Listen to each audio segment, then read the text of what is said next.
हरिः ॐ योगेन चित्तस्य पदेन वाचां मलं शरीरस्य च वैद्यकेन योपाकरोत्तं प्रवरं मुनीनां पतञ्जलिं प्राञ्जलिरानतोऽस्मि अज्ञानतिमिरान्धस्य ज्ञानाञ्जनशलाकया चक्षुरुन्मीलितं येन तस्मै श्रीगुरवे नमः। पातञ्जलि एक दर्शनको विभूतिपादको हाम्रो कैवल्यपादको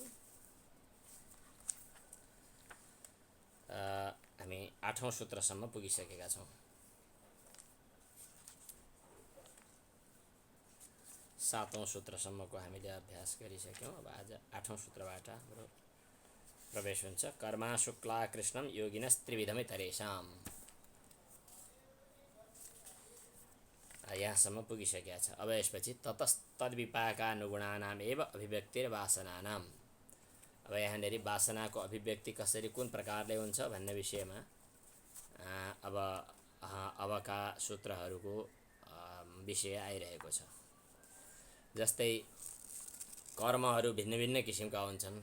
शुक्ल कर्म, कृष्ण कर्म र शुक्ल कृष्ण कर्म। शुक्ल कर्म भनेको पुण्यप्रद शुभ कर्महरू, अशुक्ल कर्म भनेको पाप खराब कर्महरू र शुक्ल कृष्ण कर्म भनेको केही पुण्य र केही पाप हुने कर्महरू। यी तीन किसिमका कर्महरूको परिवर्तन त भइरहन्छ अरूमा इतरेषाम, तर योगीहरूका लागि चाहिँ कर्म हुन्छ, तर कर्म कस्तो त भन्दा अशुक्ल अकृष्ण। जम्मा 4 किसिमका कर्महरू हुन्छन्। योगीहरूको चाहिँ अशुक्ल अकृष्ण, अर्थात् राम्रो नराम्रो कुनै पनि छैन। त्यसले फेरि वासना, फेरि संस्कार, फेरि जन्म, फेरि आशय सिर्जना गर्दैन। तर योगीहरूको लागि, अरूको लागि चाहिँ कि शुक्ल कि कृष्ण कि शुक्ल कृष्ण, यस प्रकार परिवर्तन भेद भइ नै रहन्छ भन्ने कुरा अघिल्लो सूत्रमा थियो। अब यसपछि ततस्तद्विपाकानुगुणानाम् एव अभिव्यक्तिर्वासनानाम्, यो सूत्रको अब अभ्यास चलिरहेको छ। उच्चारण: ततस्तद्विपाकानुगुणानाम्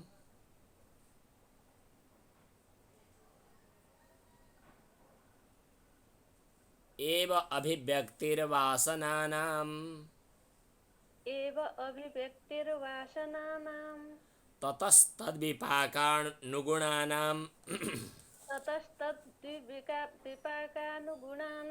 एव अभिव्यक्तिर्वासनानाम्।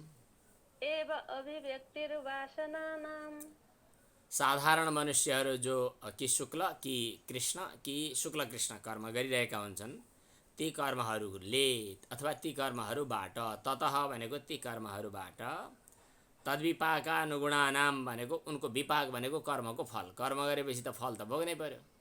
कर्मको फललाई विपाक भन्छन्। अनुगुण भनेको त्यसको अनुकूल, कर्मको फलको अनुकूल भनौँ न। अब फलको विपाक भनेको त परिपाक, त्यसको परिणाम उपलब्धि भन्नुपर्छ। त्यसको अनुकूल नै वासनानाम, वासनाहरूको अभिव्यक्ति भनेको प्रकट हुन्छ। भनेको जसको चित्त शुद्ध भएको छैन, जो चाहिँ अशुक्ला कृष्ण कर्म गर्ने योगी बनिसकेको छैन, त्यस्ता साधारण मनुष्यहरूको अन्तःकरणमा कर्म संस्कारहरू भइरहेकै हुन्छन्, भिन्न भिन्न किसिमका, केही राम्रा केही नराम्रा, केही आधा 50-50। यी सबै कर्महरू जुन समयमा जतिखेर जुन तरिकाले कर्मफल भोग्नु पर्ने हो, त्यो समयमा त्यही किसिमले तिनीहरू कर्मफल भोग्नका लागि तिनीहरूको वासना तयार भएर आउँछ, अरूको आउँदैन। भन्न खोजेको चाहिँ केही राम्रा केही नराम्रा केही ठिक्कका विभिन्न किसिमका कर्महरूको सङ्कलन चाहिँ कन्टेनरमा भइरहेको छ।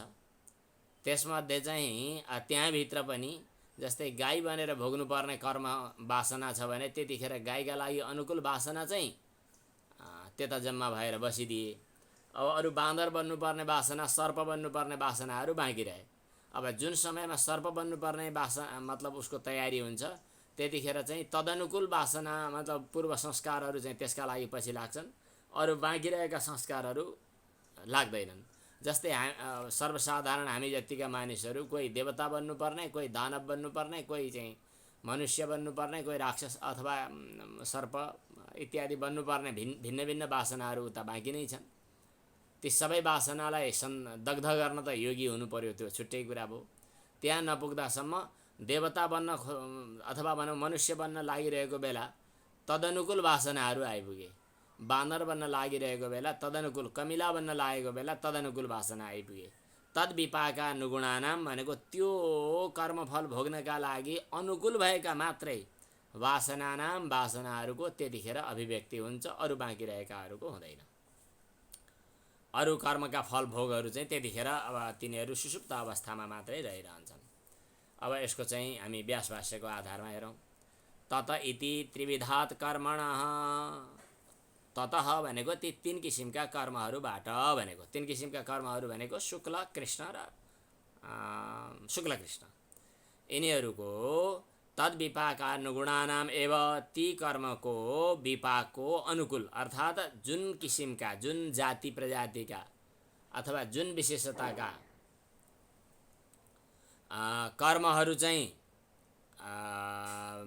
को विपाक हामीले भोग्नुपर्ने हो, तदनुकूल वासनाहरू त्यही कर्म विपाकको पछि पछि लागेर आइपुग्छन् भने तिनीहरू प्रकट हुन्छन्, तिनीको अभिव्यक्ति हुन्छ, अरूको हुँदैन। तद्विपाकानुगुणानाम एव इति यज्जातीयस्य कर्मणः यो विपाकः, जुन जातीय भनेको कर्मको पनि जाति प्रजाति हुँदो रहेछ, कुन क्याटेगोरीका, कुन किसिमका, कुन प्रकारका जातिहरूको चाहिँ विपाकको अहिले तयारी छ, अनि तदनुगुण वासनाहरू चाहिँ त्यो कर्म विपाकका लागि पछि लागेर आउँछन् र तिनीहरूको मात्रै अभिव्यक्ति भनेको प्रकट हुन्छ। कर्म विपाकम अनुसेरते तासाम एव अभिव्यक्ति। उदाहरणको लागि नहि दैवम कर्म विपच्यमानम, देवता बनेर देवताले भोग्नुपर्ने फलका कर्महरू के अरे कर्मका फलहरू भोग्नु पर्दैछ भने यतिखेर चाहिँ नरकका लागि भोग्न तयार भएका वासनाहरू अथवा मनुष्यका लागि भोग्नुपर्ने वासनाहरू चाहिँ अभिव्यक्तिका निमित्त हेतु बन्दैनन्। देवताका लागि जे जति उसका अनुकूल छन् तिनै तिनै मात्रै आउँछन्। यो भन्न खोजेको चाहिँ जस्तै अहिले हामी भारतमा जाँदाखेरि भारतीय रुपियाँ हामीलाई आवश्यक पर्छ, अब अमेरिकातिर जाँदाखेरि उतैको डलर आवश्यक पर्छ। हाम्रो घरमा अब कोही छोराहरू अथवा परिवार परिजनहरू अथवा आफै पनि विदेश जाने आउने गरिरहने भएको हुनाले हामीसँग अलिअलि पैसा त बाँकी छन् सबै। भारततिर जानु छ भने त्यो आइसीको पैसा अस्ति नै ल्याएको कता थियो अरे, त्यो जम्मा गरौँ त भन्यो। पकेटमा भएको, झोलामा भएको, अनि कतै राख्ने ठाउँमा सेफतिर भएको भारतीय रुपियाँ हामी टिपोट गरेर भारत जानका लागि लिएर हिँड्यौँ। अमेरिका जानु पर्यो भने त्यही किसिमका डलरहरू लिएर हिँड्यौँ। नेपालमै व्यवहार गर्दा नेपाली रुपियाँ लिएर हिँड्यौँ। जहाँ जाँदा जुन किसिमको आवश्यकता हो त्यही किसिमका पैसा हामीले सङ्कलन गरे जस्तै हाम्रा वासना संस्कारहरू पनि त्यही किसिमको। स्वर्ग जाँदा स्वर्गानुकूल वासनाहरू आइपुग्छन्, नरक जाँदा नरकानुकूल वासनाहरूको आधिक्य हुन्छ। तर कस्ता वासनाहरूको आधिक्य हुन्छ त्यही किसिमको जन्म, त्यही किसिमको उसको चाहिँ भोगको तयारी हुन्छ। नहि दैवम कर्म विपच्यमानम नारक तिर्यङ मनुष्य वासनाभिव्यक्ति निमित्तं भवति किन्तु दैवानुगुणा एव अस्य वासनाः व्यज्यन्ते। देवताका लागि अनुकूल वासनाहरू मात्रै त्यतिखेर प्रकट हुन्छन्। नारक तिर्यङ मनुष्येषु च एवं समानश्चर्चः, नरकमा जाने बेलामा नरककै वासनाहरू अगाडि आउँछन्, अनि मनुष्य हुँदाखेरि वासनाहरू नै अगाडि आउँछन्। यस किसिमको नियम हुन्छ। समान ढङ्ग मतलब त्यस किसिमको यही प्रक्रियाको अरू सबैमा पनि एउटा नियमहरू लागू हुन्छ। यही नै हो यो सूत्रको अर्थ। ततस्तद्विपाकानुगुणानाम् एव अभिव्यक्तिर्वासनानाम्, यसको अर्थ चाहिँ यही नै हो। यसको कुरा हामीले अगाडि पनि वासनाहरूको कुरा आइसकेको जस्तो लाग्छ कतिौं सूत्रमा। 2:12-13 यो साधनपादमा पनि यो कुरा आइसकेको जस्तो लाग्छ। कतिौं भन्दाखेरि क्लेशमूलः कर्माशयो दृष्टादृष्टजन्मवेदनीयः, क्लेशमूलक कर्म संस्कारहरूको समूह दृष्ट र अदृष्ट जन्मबाट भोग्न सकिन्छ अथवा थाहा पाउन सकिन्छ भनेर त्यहाँ पनि आएको छ। र सतिमूले तद्विपाको जात्यायुर्भोग भोगाः, मूल रहेपछि त्यसको विपाकको रूपमा जन्म आयु भोग हुने गर्दछ। आयु कर्म ते ह्लाद परिताप फला पुण्य पुण्य हेतुत्वात्, यो चाहिँ साधनपादमा 12औं 13औं 14औं 15औं श्लोकतिर पनि आएको छ। 12औं 13औं 14औंसम्म आएको छ यो विषयवस्तु। अब यसपछि अर्को सूत्रमा जाउँ। अर्को सूत्रको उदाहरण के हो त भन्दाखेरि हाम्रा कर्म संस्कारहरू चाहिँ तद्विपाकका अनुगुण हुन्छन् भन्नाले अनन्त हुन्छन्, धेरै हुन्छन्। ती धेरै धेरै भएका चाहिँ संस्कारहरूको कहिलेकाहीँ खिचडी बन्छ कि बन्दैन, कहिलेकाहीँ गडबड हुन्छ कि हुँदैन। किन एउटा अर्को कुरा फेरि लगभग मानौँ न आजभन्दा 100 जन्म पहिले भोगेका मतलब गरेका कर्महरूको फल भोग्न बाँकी नै होला, अनि 1-2 जन्म अगाडिका कर्मको फल भोग्न पनि बाँकी नै छ। अब हामी चाहिँ ती पुरानालाई अगाडि भोग्ने कि नयाँ नयाँलाई, जस्तै चावल तयार गरेर घरमा राखेको छ, यो 1 वर्ष पुरानो, यो 2 वर्ष पुरानो चावल, यो 3 वर्ष पुरानो चावल घरमा राखेको छ। त्यो पुरानो ज्यादै पुरानो चावल चाहिँ अब खाइसक्नुपर्छ, धेरै पुरानो ठिक छैन। यो नयाँ चाहिँ फेरि अहिले खानु हुँदैन, 1 वर्ष पुरानो गरेर खानुपर्छ, स्वास्थ्यको लागि यो पुरानो चावल ठिक्क छ। तर धेरै पुरानो गर्नुहुन्न भनेर एउटा हिसाबका साथमा पुरानो खाने, नयाँ नयाँ बाँकी राख्ने, यस्तो यस्तो हामी गर्छौँ। अब कपडाहरू प्रयोग गर्नु पऱ्यो, यो धेरै पुरानो भइसक्यो, अब यो फटाउनुपर्छ, लगाउनुपर्छ या छोडिदिनुपर्छ, यसलाई हटाइदिनुपर्छ भन्छौँ। नलगाइकन पनि धेरै पुरानो भयो, यसलाई हटाइदिन्छु भनेर कतै फ्याँकिदिने वा अरू कसैलाई दिने गरेर कपडाको उपयोग गर्छौँ। त्यस्तै हामीसँग धेरै किसिमका कर्म संस्कारहरू हामीसँग कलेक्सनमा छन्।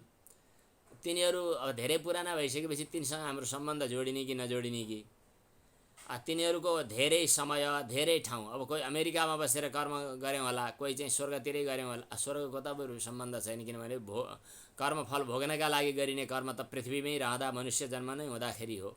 सर्पादि जन्म हुँदाखेरि नराम्रो कर्म गरे पनि तिनीहरूले गरेका कर्मको फल भोग्नुपर्छ भन्ने छैन। किन सर्पले डस्दा उसलाई पाप लाग्दैन, गाईले सिङले हान्दा उसलाई पाप लाग्दैन, किन उसको स्वभाव प्रकृतिभित्रै पर्दछ। तर राम्रा र नराम्रा दुवै मतलब कर्म, पूर्व कर्मको फल भोग्ने पनि र अब नयाँ कर्म तयार गरेर करेक्सन गर्ने पनि हामी मनुष्य जन्ममै हो। यो कुरा अन्यत्र आउँछ, यहाँ त अहिले त्यो प्रसङ्ग आएन। यी अनन्त छन्, धेरै देशकाल जन्महरूको फरक छ। यस्तो अवस्थामा अहिले वासनाहरू, अहिले जो कर्मफल भोग्ने हो, यही नै पोको कसरी तयार हुन्छ, अहिलेकै पोटलीका गुठरी कसरी तयार हुन्छ त भन्ने सन्दर्भमा यो सूत्र आएको छ। जाति देश काल व्यवहितानाम अपि आनन्तर्यम स्मृति संस्कारयोरेकरूपत्वात्। ल उच्चारण गर्नु है। जाति देश काल व्यवहितानाम अपि आनन्तर्यम स्मृति संस्कारयोः एकरूपत्वात्। जाति देश काल यी तीनटा चाहिँ व्यवधान गर्ने अथवा छेकबार गर्ने आधार मान्यौँ। अहिले अघि कुरा गऱ्यौँ। जाति भन्नाले जन्म, एउटा जन्ममा कर्म गरेको छ, अर्को जन्ममा फल भोग्नु पर्यो भनेपछि जन्मको व्यवधान भयो। अहिले नै गरेको कर्म अहिले नै फल भोग्न पाए त यतिखेरै गरियो, यतिखेरै भोगियो, सन्तोष पनि मान्नुपर्छ।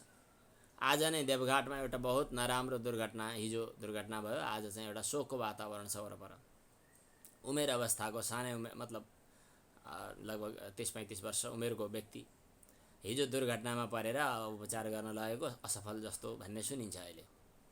अब अहिले घाटतिर जानुपर्ने छ भनेपछि उनले कुनै पनि कुकर्म गरे जस्तो लाग्दैन, जो कि सबै परिवार परिजनहरूले अथवा पितामाताहरूले सबैले पनि, अब गाउँलेले सबैले चिन्ता मान्नुपर्ने परिस्थिति। जस्तो कर्म गरेको थियो त्यस्तै फल भोग्यो, ठिक्कै भयो भन्नुपर्ने केही पनि छैन। कसैले एकदम सुख पाइरहेको छ, यो जन्ममा कुनै शुभ पुण्य गरेका छैन। कसैले चाहिँ ज्यादै दुःख पाएको छ, यो जन्ममा कुनै त्यस्तो कुकर्म गरेका छैन। भनेपछि के भयो त भन्दा जन्मको व्यवधान भयो। भनेपछि कुन जन्मका कस्ता कर्महरू थिए त्यसको कुनै थाहा छैन। जाति व्यवहित भयो। अब देश व्यवहित भन्नाले चाहिँ कुनै ठाउँमा चाहिँ कर्म गरेको छ अनि अर्को कुनै ठाउँमा त फल भोग्न जानुपर्ने। अनि जाति जन्म, अनि देश, अनि काल समयको कुरो गर्दा धेरै जन्म पहिले गरेका कर्महरू अनि धेरै जन्म पछाडि फल भोग्नुपर्ने। यस प्रकार धेरै जन्म पहिले, धेरै जन्म पछाडि, धेरै टाढाको कर्म टाढा भोग्नुपर्ने, अनि त्यहाँबाट काल जन्म, यिनीहरू भिन्न भिन्न व्यवधान छ। यस्तो अवस्थामा भिन्न भिन्न कर्म, भिन्न भिन्न देश, भिन्न भिन्न कालमा कर्महरू गर्दा व्यवधान त छ।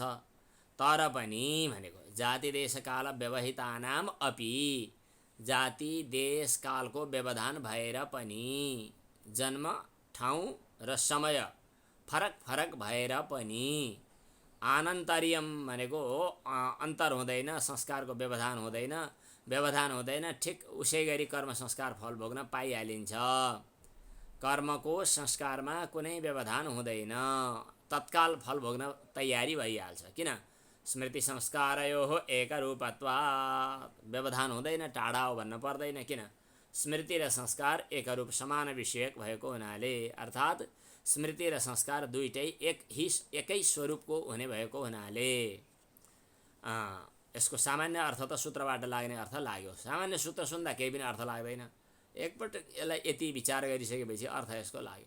जाति देश काल व्यवहितानाम अपि, जन्म ठाउँ र समय फरक फरक भएको भए पनि आनन्तर्यम भनेको तुरुन्तै त्यो फल प्राप्त हुन तयार भइहाल्छ। किन? स्मृति संस्कारयोः एकरूपत्वात्, स्मृति र संस्कार। अब यहाँ स्मृति र संस्कारका कुरा गरौँ। एउटा चाहिँ स्मृति, एउटा संस्कार। सामान्य व्यवहारमा चाहिँ संस्कारले स्मृति जन्माउँछ भन्ने छ। जतिखेर प्रत्यक्ष अनुभव गर्नुभयो, त्यो अनुभव गरेपछि अथवा भनौँ राम्रा नराम्रा कर्महरू गऱ्यौँ, कर्मको भोग गऱ्यौँ, कर्म गऱ्यौँ, त्यो पहिलो अनुभव भयो। त्यो अनुभव मर्ने बेलामा त्यसले संस्कार जन्माएर मर्छ। अनि संस्कार बसिरहेको हुन्छ सेभ भएर, अव्यक्त भएर। अनि संस्कार चाहिँ अनुकूल कुनै एउटा स्मृति पैदा हुन्छ अभिव्यक्त चिज आइसकेपछि। अभिव्यक्त भने अभिव्यञ्जक वस्तु आएपछि त्यो संस्कार चाहिँ स्मृतिको रूपमा परिवर्तन हुन्छ।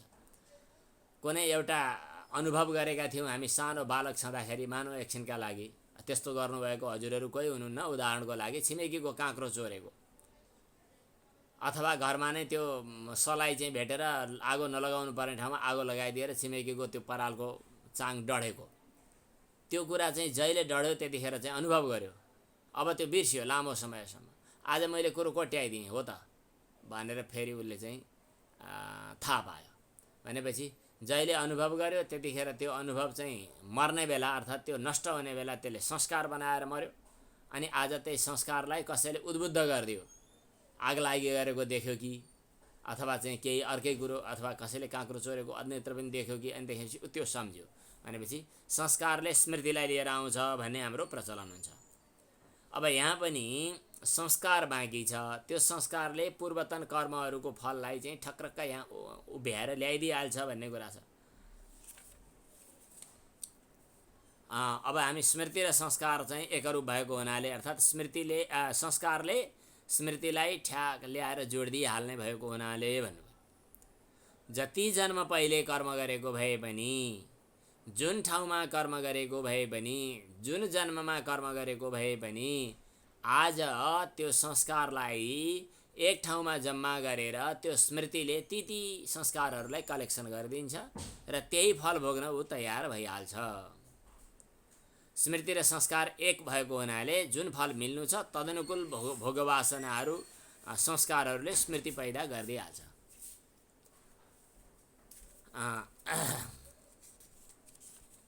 जाति देश काल व्यवहितानाम अपि आनन्तर्यम स्मृति संस्कारयोः एकरूपत्वात्। अब यसको टीका हेरौँ। अब यसको टीका चाहिँ के हेरौँ त भन्दा, वृषदंश विपाकोदयः, वृषदंश विपाकोदयः,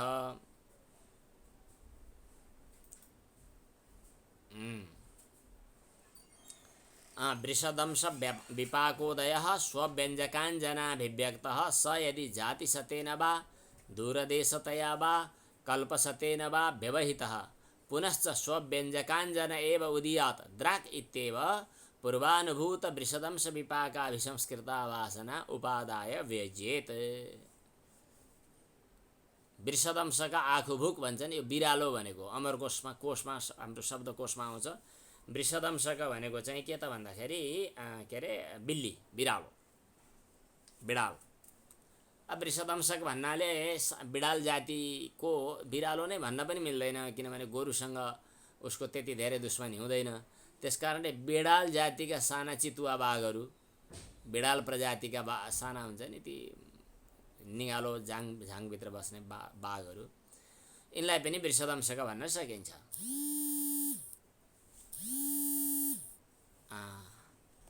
आफ्नो अभिव्यक्तिको कारण स्वव्यञ्जक अञ्जन अभिव्यक्त भनेको आफ्नो व्यञ्जक संस्कारहरूद्वारा अभिव्यक्त भएको आफूलाई प्रकट गर्ने किसिमका संस्कारहरूका कारण प्रकट भएको जो कर्म, कुन कर्म भन्दा त्यो बिडाल बनाउने कर्म, वृषदंशक अर्थात् बिरालो बनाउने कर्म।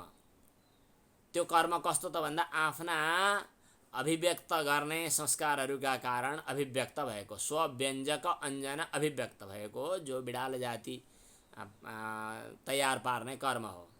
वृषदंश विपाकोदय, त्यस्ता कर्महरूको जो विपाकको उदय हो त्यो चाहिँ बिचमा धेरै सयौं जन्महरू, त्यो बिचमा के जहिले बिडाल बन्नुपर्ने कर्म गरेका थियो, अब बिडाल बन्नुपर्ने दिन आउनुभन्दा बिचमा चाहिँ सयौं जन्म बितिसके। यी सत जाति सतेन भनेको सयौं जन्म बिते पनि, अथवा दूर देशतया धेरै टाढा कतै विदेशमा छँदाखेरि त्यो कर्म गर्यो, अब भिजा त लाउनु पर्दैन क्यारे एउटा जन्मबाट अर्को जन्ममा फेरिनका लागि। नेपालमा अहिले जन्मिएको छ, अर्को पटक भारतको पल्लो छेउमा जन्मिएला, अर्को पटक पाकिस्तानतिर जन्मिएला, अर्को पटक चाहिँ उता चाइनातिर जन्मिएला, भिजा लाउनु त पर्दैन भनेपछि टाढा ठाउँमा जन्मिएको। अथवा त्यो कर्म जो बिडालका लागि उपयुक्त कर्म हो त्यो सयौं कल्प पहिले किन नहोस्, कल्प सतेन भनेको त धेरै, मैले त 100 जन्म भन्दै थिएँ, 100 जन्म होइन त, 100 युग पनि होइन, 100 कल्प, 100 मन्वन्तर पनि होइन, 100 कल्प। यो समयको विभाजन त हामीले अगाडि कुनै सूत्रमा पढिसकेका छौँ, त्यो चाहिँ धेरै लामो छ। त्यति व्यवधान भए तापनि फेरि उदय हुने बेलामा आफ्नो विकासको कारण तुरुन्तै त्यो संस्कार उदय भइहाल्छ। पूर्वानुभूत पहिले अनुभव गरेको वृषदंश विपाकाभिसंस्कृत वासना चाहिँ अर्थात् त्यो बिडाल बन्नुपर्ने वासना जो हो त्यो चाहिँ सबैलाई लिएर त्यो प्रकट भइहाल्छ।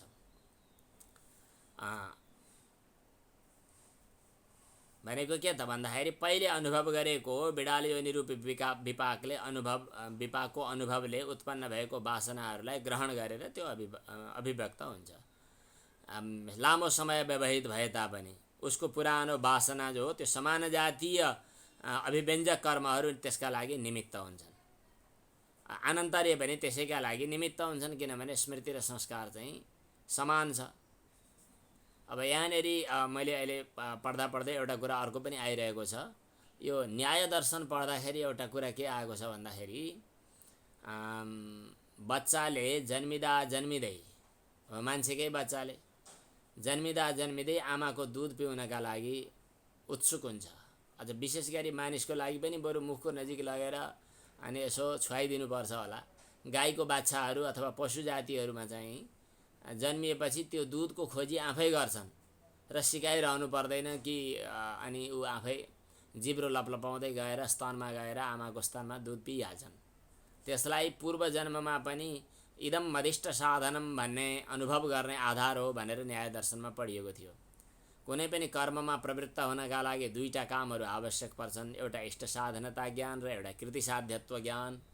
इष्ट साधनता ज्ञान भनेको यो मलाई काम लाग्ने राम्रो चिज हो भन्ने बोध हुनुपर्छ। जस्तै हजुरहरू यहाँ योगसूत्र पढ्न आउनुभयो, इदम मदिष्ट साधनम, यो पढे राम्रो हुन्छ, मलाई फाइदा हुन्छ भन्ने सोचेर आउनुभयो भनेपछि इष्ट साधनता ज्ञान चाहियो।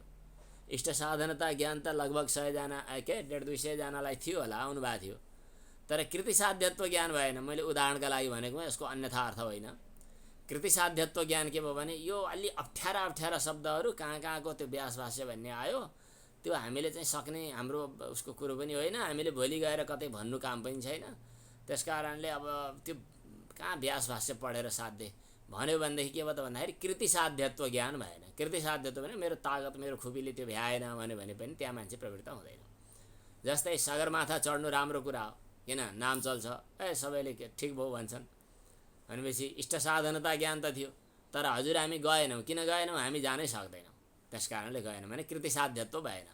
एउटा आफ्नो सामर्थ्यले पनि भेट्नु पर्यो, एउटा आफ्नो लागि फाइदाजनक हो भन्ने पनि हुनु पर्यो। यी दुईटा कुरा नभइकन कुनै पनि कर्ममा व्यक्ति प्रवृत्त हुँदैन। यो दर्शनको विचारको सिद्धान्त हो, बाहिर पनि चलन छ यस्तो। अब यहाँनेरि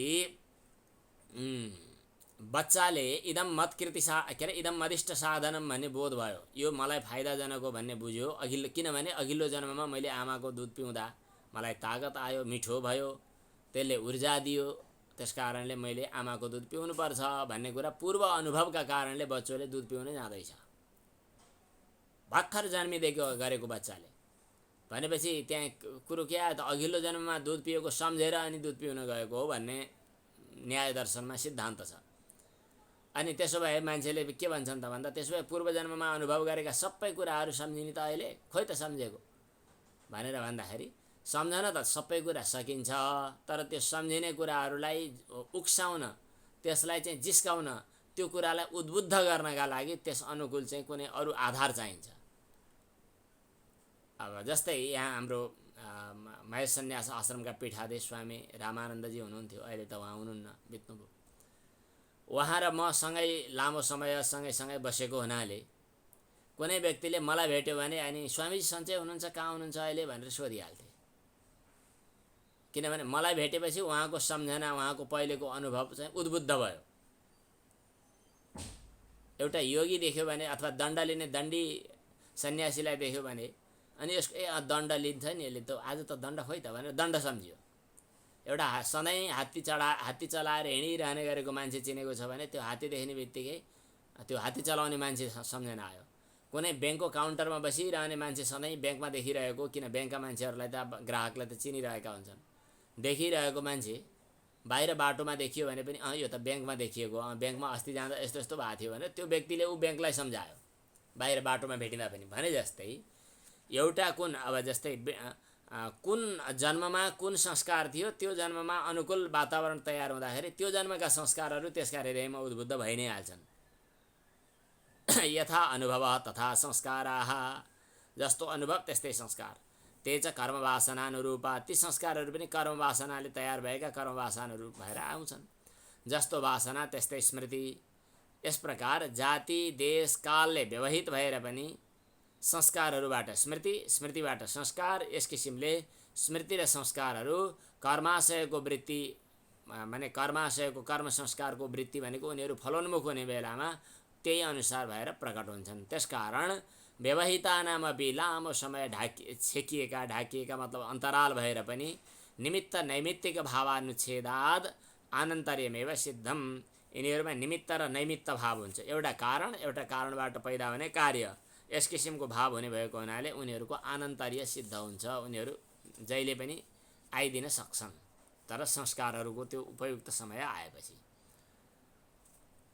आयो के त भन्दा, जाति देश काल व्यवहितानाम अपि आनन्तर्यम स्मृति संस्कारयोः एकरूपत्वात्। अब यसपछि 9औं सूत्र पुरा भयो। अब 10औं जाउँ। तासाम, त्यसो भए यो कहिलेदेखि सुरु हुन्छ त वासनाको, कुन दिनदेखिबाट वासना चाहिँ सुरुवात भयो भन्ने मान्ने भनेर भन्दाखेरि, वासना चाहिँ अनादिकालदेखि नै चलिरहेका छन्, किनभने तिनीहरू नित्य छन्। सांख्य दर्शनमा पनि योग दर्शनमा पनि प्राय दुईटै कुराहरू प्राय मिल्छन्। यसमा चाहिँ के भनिन्छ, हरेक वस्तुहरू नयाँ पैदा हुने होइन, हरेक वस्तु कार्य कारणमा छँदैछ। कहिले प्रकट हुने, कहिले तिरोहित हुने कुरा मात्रै हो। त्यसकारणले यिनीहरू चाहिँ भइरहने भएको हुनाले यिनीहरू अनादि छन् भन्ने कुरा भन्नु छ। यहाँ मनमा शङ्का के उठ्छ त यो पढिसक्दा भन्दा, वासना अनुसार जन्म हुने, संस्कारहरू प्रकट हुने भइसकेपछि कर्मको वासना चाहिँ पहिला हुनु पर्यो। पहिला के बिउ हुने कि रुख हुने भनेर भन्छ, कुखुराको फुल पहिला हुने कि कुखुराको के पहिला हुने भने जस्तै कुन पहिला हुने त भनेर भन्दाखेरि चाहिँ अब संस्कार पहिला हुनु पर्यो, संस्कार अनुरूप जन्म हुन्छ। संस्कार भन्नाले वासना पहिला अनि जन्मपछि हुन्छ भन्नु पर्यो। अब त्यो वासना हुनका लागि पनि जन्म भएको हुनु पर्यो भनेपछि त्यो वासना पैदा गर्न पनि जन्म चाहियो, त्यो जन्म हुनका लागि वासना चाहियो, त्यो वासना हुनलाई जन्म चाहियो।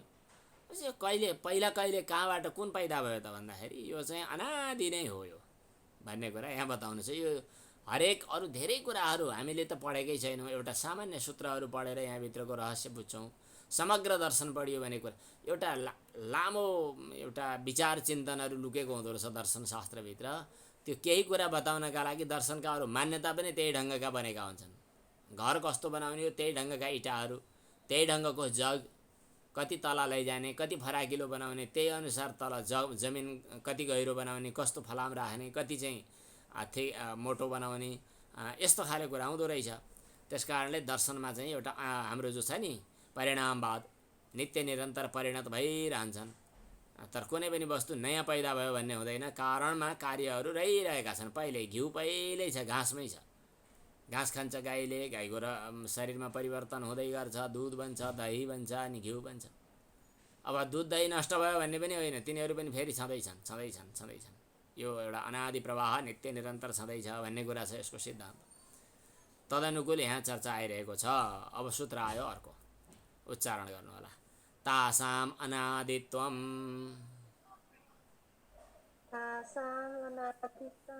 च आशिषो नित्यत्वात्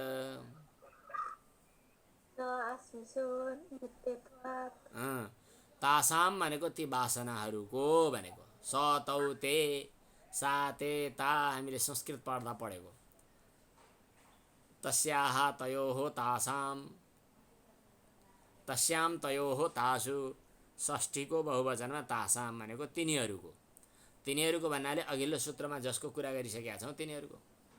अघिल्लो सूत्रमा कसको कुरा गरेका छौँ भन्दा वासनाको। वासनाहरूको अनादित्वम भनेको अनादि छ। अनादि भनेको कुन दिन सुरु भयो भनेर आदि कुन दिन भयो भनेर भन्न मिल्दैन। अनादिकालदेखि चल्या छ। तासाम तिनीहरूको अनादित्वम भनेको अनादिपन छँदैछ। किन? आशिषः नित्यत्वात्, प्राणीहरूमा आफू आशी भनेको मलाई ठिक होस्, म हुनुपर्दछ भनेर आत्मसम्बन्धी आशिष भन्छ नि, जय होस्, कल्याण होस्, मङ्गल होस्, कहिले यस्तो नहोस्, राम्रो होस्, नराम्रो नहोस् भने जस्तै म हुँ, म नहुँ अथवा हुँ नहुँ इत्यादि कुराहरूमा आत्मा सम्बन्धी आशिष जो हो, आफू भइरहने, आफू अस्तित्वमा रहिरहने, आफ्नो कल्याण भइरहने, म हुँ भन्ने कुरा, यस किसिमको आशिष चाहिँ नित्य अनादिकालदेखि चलेकै छ। जब म हुँ, म हुनुपर्दछ, मेरो चाहिँ अस्तित्व हो भनेर आफ्नो स्व अस्तित्वका सम्बन्धमा अनादिकालदेखि मानिसहरूको चाहिँ जब प्रवृत्त देखिरहन्छ, आफ्नो कल्याणको कामना, आफ्नो वियोग कहिल्यै नहोस्, म हुँ, म बनु भन्ने इच्छा, त्यस किसिमको वासना भइरहने भएको हुनाले भनेको तासाम वासनानाम आशिषः नित्यत्वात् अनादित्वम, त्यसो भएको हुनाले वासना पनि नित्य छ, अनादि छ। अब यसको चाहिँ भाष्यकारको भनाइ हेरौँ। तासाम वासनानाम आशिषः नित्यत्वात् अनादित्वम, आशिष नित्य हुने भएको हुनाले वासना अनादि छ भन्ने कुरा मान्नुपर्दछ। के पञ्चदशी भन्ने एउटा वेदान्तको एउटा ग्रन्थ छ, त्यसले चाहिँ आत्माको नित्यत्व, आत्माको अस्तित्व बताउने बेलामा एउटा श्लोक आएको छ, मान भूवम हि भूयासम इति प्रेमात्मनीक्षते। आत्माको नित्यता, आत्माको चाहिँ स्वानुभव जन्यत्व बुझाउनका लागि म कहिल्यै पनि नहुँ भन्ने कुरा कसैले पनि ठान्दैन। म हुँ, म छु, म भइरहन्छु भन्ने कुराको अनुभव हरेकले गरेको हुन्छ। शरीरलाई लिएर पो यताउति हुन्छ, शरीरपछि पनि हरेक अवस्थामा पनि आफ्नो बनिरहँ भन्ने आशिष आफ्नो लागि प्रार्थना गरिरहन्छ हरेक प्राणीले, त्यो भइरहन्छ अरे। एयम आत्माशिर मान भुवम भूयासम इति सर्वस्य दृश्यते, अतः सा न स्वाभाविकी। मेरो अभाव नहोस्, म भइरहँ भन्ने किसिमको आत्माशिष सबैमा देखिन्छ, त्यो स्वाभाविक होइन। किनभने सद्योजात प्राणीले पहिले, सद्योजात भनेको तत्काल जन्मिएको प्राणीले पहिले कहिल्यै पनि मरण त्रासको अनुभव गरेकै छैन। उसलाई पनि द्वेष दुःखको सम्झनाको कारणले मरण त्रास कसरी हुन सक्छ? स्वाभाविक वस्तु कहिल्यै पनि निमित्तबाट उत्पन्न हुनेवाला छैन। भनेको के भने निमित्त अगाडि नभइकन त्यो त्रासको अनुभव गर्दैन। निमित्त अगाडि भएपछि त्रासको अनुभव हुने भएको हुनाले त्यो अनुभव चाहिँ स्वाभाविक होइन। स्वाभाविक भनेको म हुँ भन्ने किसिमको स्वाभाविक त भइ नै रहन्छ, तर मरण त्रासको अनुभव चाहिँ उसले पहिले कहिले गरेको नगरे के मतलब निमित्त नभइकन अनुभव गर्दैन। त्यसकारणले यो चित्त जो हो अनादि वासनाको संस्कारले अनुविद्ध भनेको टाँसिएको छ, जोडिएको छ। निमित्तवश कुनै वासनाको अवलम्बन गरेर पुरुष चाहिँ भोगका निमित्त उपस्थित भएको हुन्छ। तासां वासनानाम् आशिषः अनादित्वात् नित्यत्वात् अनादित्वम् येषाम् आत्मा शिर्मानभुवं भूयासम् इति सर्वस्य दृश्यते सा न स्वाभाविकी कस्मात् जातमात्रस्य जन्तोः अननुभूतमरणधर्मकस्य जसले मरण सम्बन्धी अनुभव गरेको छैन द्वेष दुःखानुस्मृति निमित्तो मरणत्रासः कथं भवेत्। यसलाई स्वाभाविक होइन भन्ने कुरा आयो। किनभने जो अहिले भर्खरै पैदा भएको छ कहिल्यै पनि उसले यतिखेर चाहिँ मरणको अनुभव गरेकै छैन, त्यसले पनि दुःखको अनुभवले पछि हुनेवाला स्मृतिको कारणले मरण त्राससँग उसले द्वेष गर्दछ। स्वाभाविक वस्तु निमित्तको आश्रय लिएर निमित्तको आधारमा पैदा हुने हुँदैन। त्यसकारण यो चित्त अनादि वासनाले बाँधिएको छ। त्यो निमित्त बस कुनै वासनालाई प्राप्त गरेर अनि जाति आयुर भोगा भन्यो नि हामीले, जाति आयु भोग हुने यस्तो भइरहन्छ। पुरुषस्य भोगाय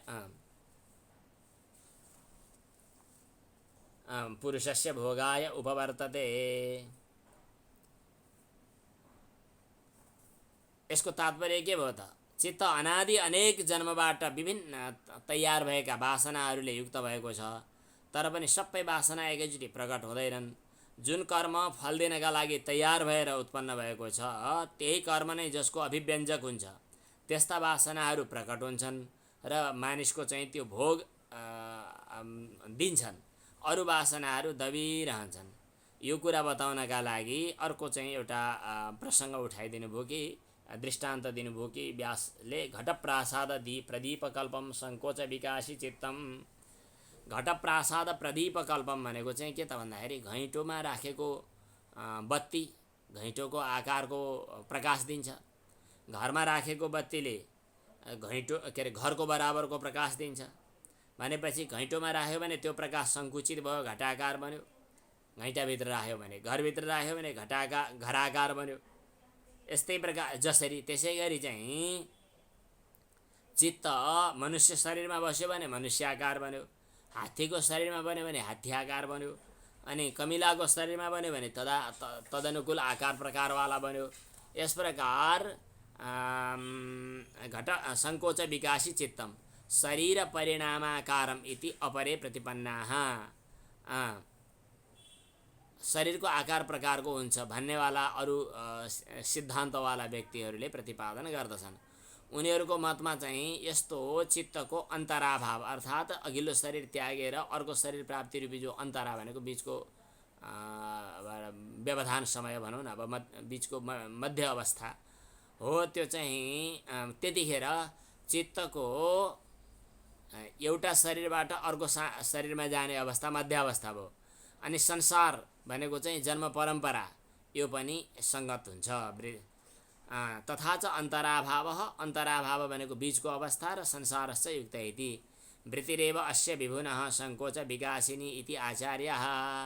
अनि आचार्यहरूले भन्नुभएको छ कि विभु सर्वव्यापी चित्त नै, चित्तको वृत्ति नै सङ्कोच र विकासशील छ। ठाउँ देशकाल परिस्थिति अनुसार कहिले सङ्कुचन हुने, कहिले चाहिँ विकसित हुने इत्यादि सङ्कोच विकासशील हुन्छ।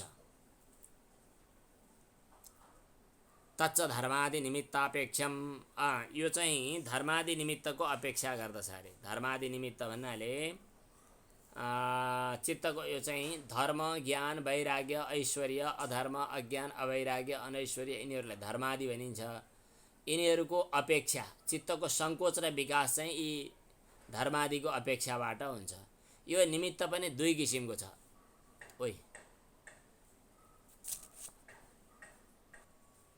निमित्त पनि दुई किसिमका हुन्छन्, एउटा बाह्य निमित्त, एउटा आध्यात्मिक निमित्त। शरीर आदि साधनको अपेक्षा गर्ने यी धर्मादि निमित्तहरू बाह्य निमित्त हुन्। स्तुति दान अभिवादन आदि। अनि चित्तमात्रको अधीन भएका श्रद्धा आदि आध्यात्मिक साधन हुन् भनेर यी साधनहरू पनि दुई किसिमका भनेर आचार्यले प्रतिपादन गर्नुभएको छ। विभु सर्वव्यापी चित्तको वृत्ति नै सङ्कोच र विकासशील छ। सङ्कोच र विकास भने कमी बेसी हुनु, घट्नु बढ्नु, यो सङ्कोच र विकास हुनका लागि धर्माधर्मादि निमित्तहरूको अपेक्षा हुन्छ। धर्माधर्मादि निमित्तहरू पनि दुई किसिमका छन्, एउटा बाह्य र एउटा आध्यात्मिक। बाह्य भनेको के भन्दाखेरि शरीर, बाह्य निमित्त भनेको शरीर आदि साधनको अपेक्षा गर्नेवाला बाह्य निमित्त भए। शरीर आदि साधनको अपेक्षा गर्ने चाहिँ धर्माधर्मादि बाह्य भए। अब त्यसपछि चाहिँ यो अर्को आइपुग्यो होला। त्यसपछि अनि आध्यात्मिक भनेको चाहिँ चित्त मात्रको अधीनमा भएका, जस्तै श्रद्धा आदि भए।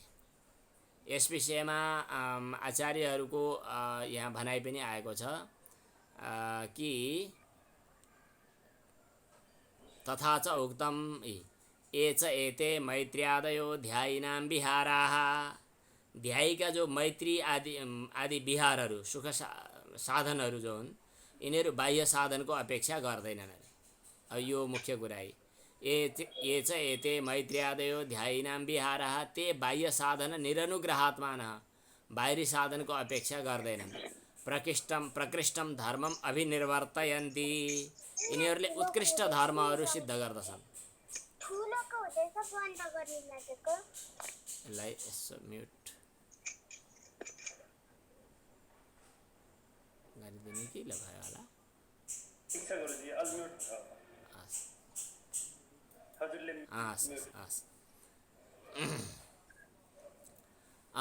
तयोर मानसम बलीयः, ती उनीहरूको निमित्त भनेको उत्कृष्ट धर्मको प्रतिपादन गर्दछन्। यी दुईटा निमित्तमा मानस निमित्त नै बलवान हुन्छ। मानस निमित्त भन्नाले आध्यात्मिक नै भन्न खोजे जस्तो लाग्छ। ज्ञान र वैराग्यलाई छोडेर अर्को निमित्त महान बलवान निमित्त के हुन सक्छ? ज्ञान वैराग्य केन अतिशय्यते, ज्ञान र वैराग्यलाई चाहिँ कसले माने अतिक्रमण गर्न सक्छ र कसले त्यसलाई कमजोर बनाउन सक्छ र? जस्तै उदाहरणको लागि चित्त बल नभइकन, मानस बल नभइकन, आध्यात्मिक बल नभइकन, जस्तै रामले दण्डकारण्यका सब दुष्टहरूलाई खतम पार्नुभयो भनेर कथा पढिन्छ। दण्डकारण्यलाई ती दुष्टहरूबाट शून्य बनाउन सक्ने को हुन्थ्यो होला र? ऊ शारीर बलले मात्रै कसरी सम्भव थियो होला र? उसको चित्त बल नै माने आध्यात्मिक बल नै ध्यायीहरूको जो बल हो, बाहिरी साधनको अपेक्षा नगर्ने बल हो, त्यो बल नै त्यो दण्डकारण्यलाई एउटा माने शून्य बनाउनका लागि समर्थ भयो। अनि अगस्त्य ऋषिले समुद्र पिए भन्ने चलन छ। समुद्रम अगस्त्यवद् वा कः पिबेत, अगस्त्य जस्तै समुद्रको कसले पिउन सक्छ र? शारीरिक बलको मात्रै आधारमा, चित्त बल बिना भनेर यो आध्यात्मिक बललाई अझ बढी महत्त्वपूर्ण छ भनेर बताइयो यसमा। अब यसपछि अर्को सूत्र, बिचमा नेट व्यवधान भएको हुनाले आज अलिकति अप्ठ्यारो पनि परिरहेको छ। आवाज त बिचमा सुन्नेकै छ कि के कस्तो छ? अब अर्को सूत्र, हेतु फलाश्रयालम्बनैः,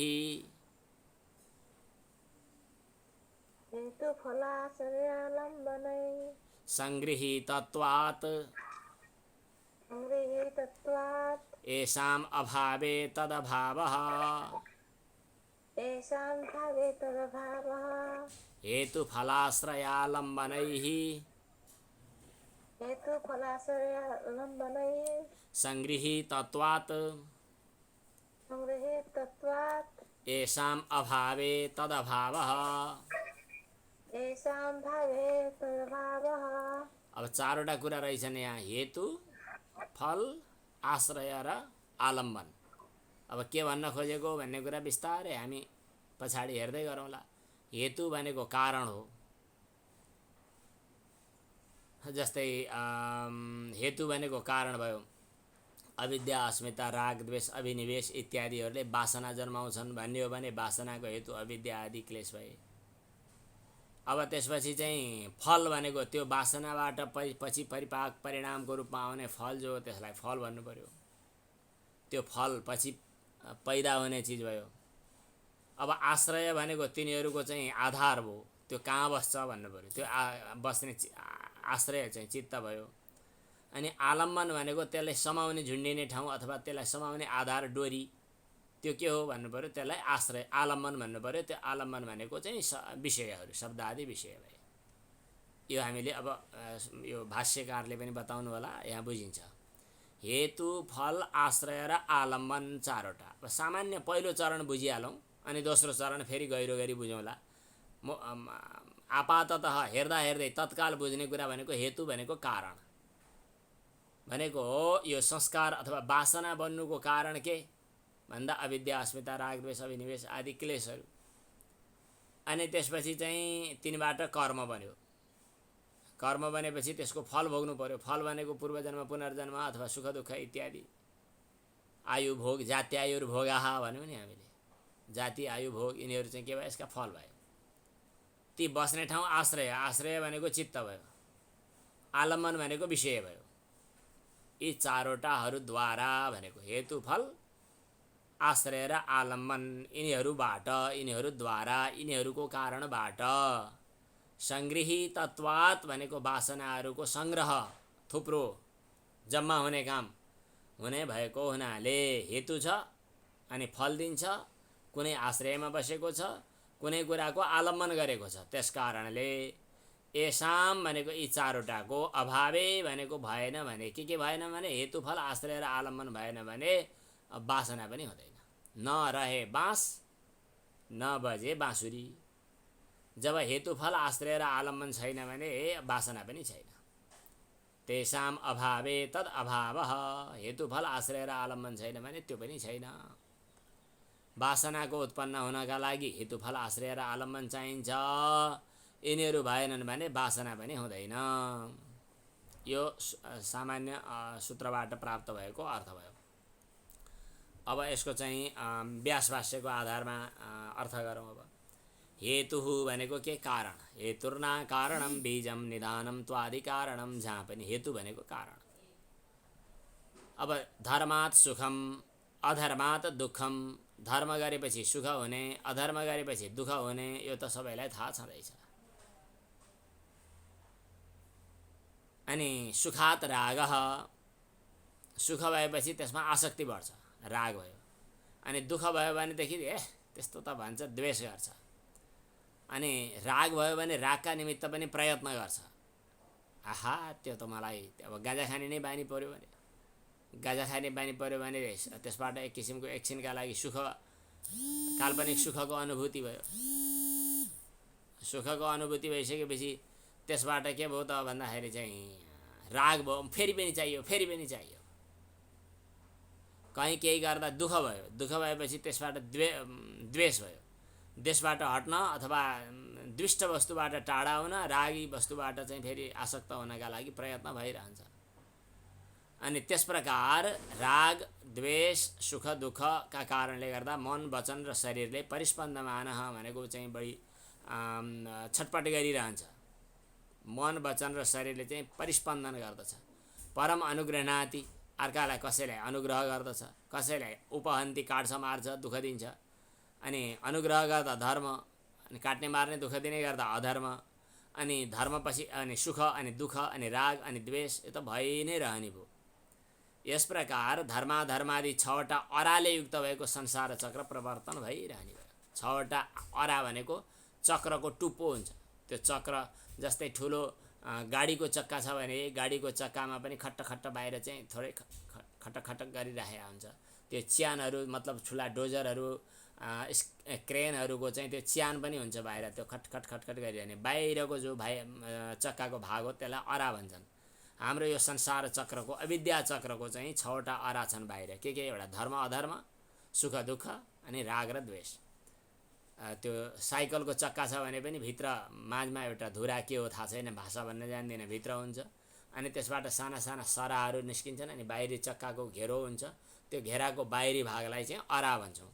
यो संसार चक्र 6वटा अराले युक्त भएको छ। षडरम संसार चक्रम इदम प्रवृत्तम। धर्म, अधर्म, सुख दुःख, राग, द्वेष, यी 6वटा अराले युक्त भएको संसार चक्र प्रवृत्त भइरहेको छ। यस प्रकार प्रतिक्षण आवर्तमान भएको यसको अविद्या मूल चाहिँ, भित्रको मूल चाहिँ जो चक्रको मूल भाग हुन्छ त्यो चाहिँ के हो त भन्दा अविद्या हो। नेत्री, सबलाई लैजाने, घुमाउने, चक्का चलाउने सब त्यही हो। सबै क्लेशहरूको पनि मूल त्यही भएको हुनाले अविद्या चाहिँ मूल हो भन्ने कुरा आयो। यो सबैको मूल चाहिँ अविद्या हो भन्नु पर्यो। अब हेतु मूल भनेको हेतु नै कुरा गर्नु पर्यो। हेतु भनेको अविद्या हो। हामीले अघि अविद्या अस्मिता रागद्वेष अभिनिवेश 5 क्लेशहरू हेतु भनेका थियौँ। ती अविद्या क्षेत्रम उत्तरेषाम भनेको हुनाले ती सबैको पनि मूल अविद्या नै भयो। अब फल भनेको के हो भन्नु पर्यो। फलम तु यम आश्रित्य यस्य,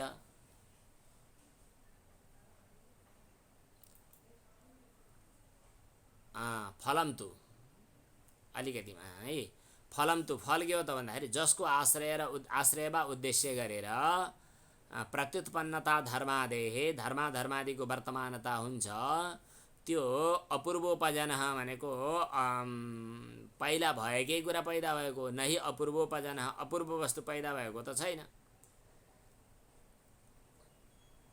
असत वस्तुको उत्पत्ति त हुँदैन। त्यसकारणले फल सूक्ष्म वासनाको रूपमा रहिरहने भएको हुनाले वासना त भइ नै रहन्छ। अनि त्यो अधिकारसहित मन नै वासनाको आश्रय पनि हो। हेतु फल अनि आश्रय। फल भनेको के हो त, जसलाई उद्देश्य गरेर धर्मादि वर्तमानता हुन्छ त्यो चाहिँ फल भयो। अब आश्रय भनेको के हो त, मनस्तु साधिकारम आश्रय, मन नै आश्रय हो। मन नै वासनाको आश्रय हो। किनभने चरिताधिकार, मन पनि कस्तो हुनु पर्यो, चरिताधिकार र साधिकार दुई किसिमको कुरो गरिएको छ। चरिताधिकार भनेको गर्नुपर्ने कुरा गरिसकेको, साधिकार भनेको अब गर्न बाँकी रहेको। साधिकार मन नै आश्रय भयो। त्यहाँ आश्रय नभएको भए त्यो वासना कहाँ टिक्ने। अधिकार सहितको मन नै वासनाको आश्रय हो। नहि अवसिताधिकारे मनसी, जो अधिकार नभएको माने मन रूपी आश्रय नभएदेखि वासना कहाँ बस्ती। निराश्रया वासना स्थातुम न उत्सहन्ते। अब त्यसपछि आलम्बन के हो भन्नु पर्यो। यद अभिमुखम वस्तु याम वासनाम व्यनक्ति, जोतिर अभिमुख, जुनसँग अभिमुख भएको वस्तुले जुन वासनालाई अभिव्यक्त गरिरहेको हुन्छ त्यो नै त्यसको आलम्बन भनेको आधार हो। त्यो किलामा झुन्ड्याइन्छ, झोली झुन्ड्याउँछन् भन्ने हो भनेदेखि त्यो झोली चाहिँ आलम्बन भयो।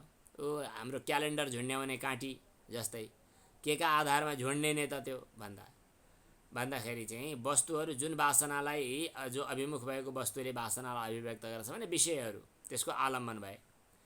यसरी हेतु फल आश्रय र आलम्बनद्वारा सबै वासनाहरू सङ्गृहित छन्। एवं हेतु फल आश्रय आलम्बनैहि